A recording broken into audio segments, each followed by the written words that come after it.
This is Tally reporting to you from the 2009 Intersolar Conference in San Francisco, and I'm here with Dustin Keel from Photon Energy Services, and he's going to tell us a little bit about his company. How are you, Dustin? Doing quite well. Thank you very much, Tally. So Photon was founded in 2006 with a specific goal in mind.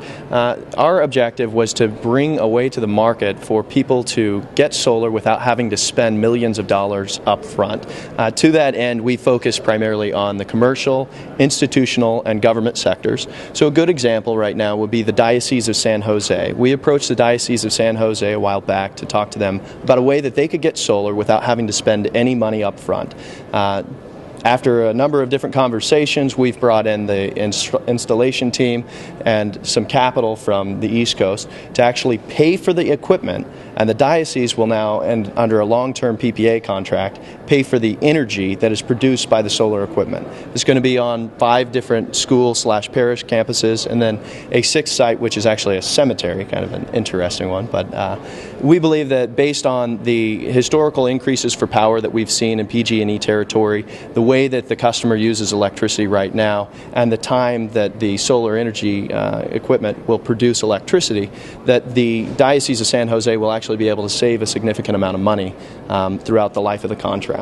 So one of the things that we also do is we help make it a little bit easier on our customers. So you don't have to become an expert on solar in order to have a PPA in place. You know, companies like Photon, our partners on the funding side, Perpetual Energy, and our partners on the construction side, MBL Energy, have a system in place where we really understand the nuts and bolts of this. We'll take a detailed look at how you're using electricity, when you're using electricity, how much it costs at the various times of day, to give you an overall look at this is what you would pay for energy in the future if you don't go solar, this is what you would pay for energy once you do go solar.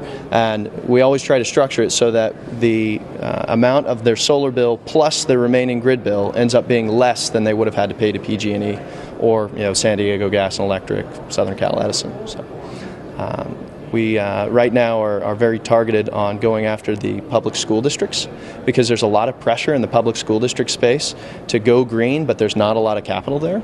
The other side of it is that a school district is not a tax-paying entity, and roughly 2/3 of a project right now are paid for by tax incentives and benefits. So the federal government set up a program where you get something that's called an ITC, an investment tax credit. That pays for 30% of the cost of a system. In addition to the ITC, there's something that we call MAKERS, which is the cash equivalent of accelerated depreciation. You take that out over the first 6 years of a project. So if you're a school district, you don't get to take advantage of that 30% ITC or that MAKERS, which is roughly another 30% of a project value. So what we do is we bring in our investors. In the case of the Diocese of San Jose or Siemens Transportation Systems or Jefferson Union High School District, that would be Perpetual Energy. We bring in our investors who do get to take advantage of those tax benefits, and the school then just pays usually a discounted rate for the electricity. Now, where this gets interesting is you have these bond programs coming online for schools to use these bonds to pay for solar.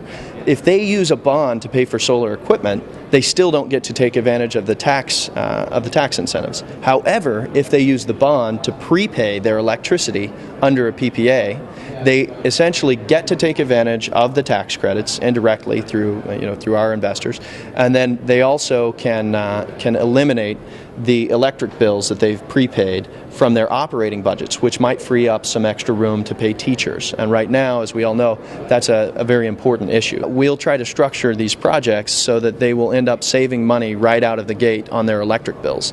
So by using this financial technology, this PPA technology, the schools have a way to go through this process using 421712. They don't have to go to a public bid, but still a lot of schools right now choose to go to a public bid. Now, going to a public bid process would be fantastic for solar if everybody in the space were qualified and actually had the money behind them. This is an exciting and an attractive new space, and I can't give people too much of a hard time because we were new at one time too.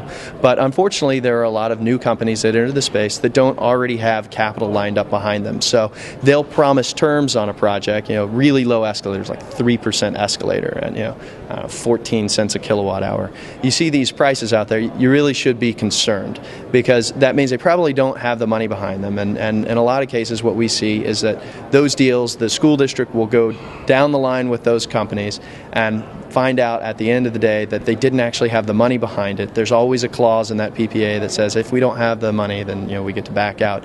And what happens is the guy who was running the project on the school board side ends up really having egg on his face. So there are a number of qualified providers out there. There are a number of great companies out there.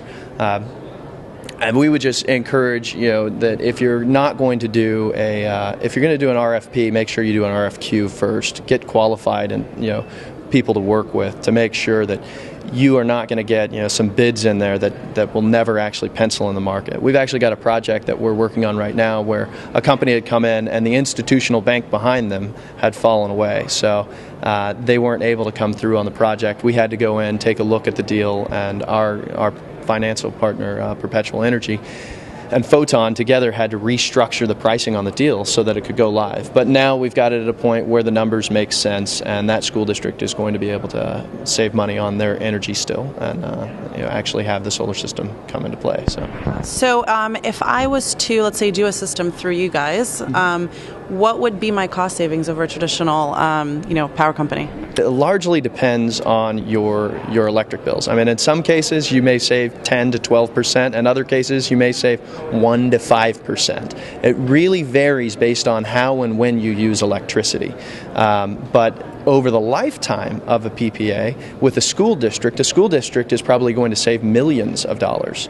We take a look at the historical cost of electricity for small commercial users in California, PG&E territory, or San Diego Gas and Electric, and we find that the historical average increase is around 6%. Great. So if someone has decided potentially that they might be interested in this, would you be able to estimate for them what their cost savings would be?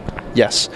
And in order to do that, and then here's a way to weed out the people that do and don't know what they're doing with a PPA. So you've got to take a look at what their electricity prices would be without solar. To a certain extent, there is guesswork involved. The guesswork is that you're going to continue to use electricity the same way that you've used it in the past. So what we do is we take a look at how and when you use electricity. Then we take a look at how and when you pay for electricity under the current rate plan that you're on.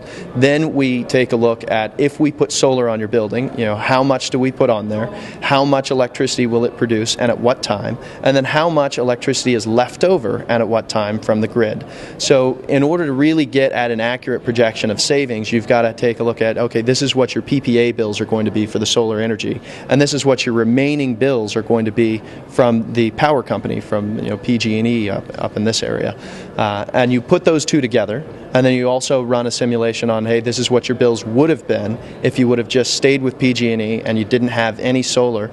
And if the PPA plus remaining grid bills is less than your just grid bills, then you know that you're going to be, you have a reasonable expectation that you're going to be able to save them money.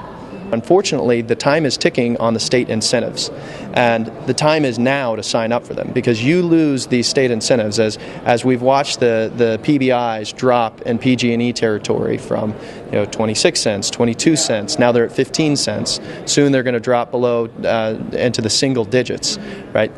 We can't make money for our investors at that level without charging a lot for electricity. So now is really the time to get on the bandwagon for PPAs. Our guys that we signed up back when the rebate levels or the PBI levels were at 22 cents are going to save more than our guys that jumped on board at 15 cents right now. So if I were to give advice to anybody, it would be sign up, go ahead, work with a company like us. If you want to keep your options open, give yourself the option to drop the contract, buy your way out, and go with somebody else. But whatever you do, go out there and start reserving your rebates. So by reserving those rebates now, schools will still have time to build the projects. If we have to wait a little while before we get through permitting, that takes a little time. But your rebates are going to go away pretty soon. Dustin, thank you so much for talking to us. Thank you very much, Tali. It's my pleasure. This is Tali reporting to you from the 2009 Intersolar Conference in San Francisco. Thank you.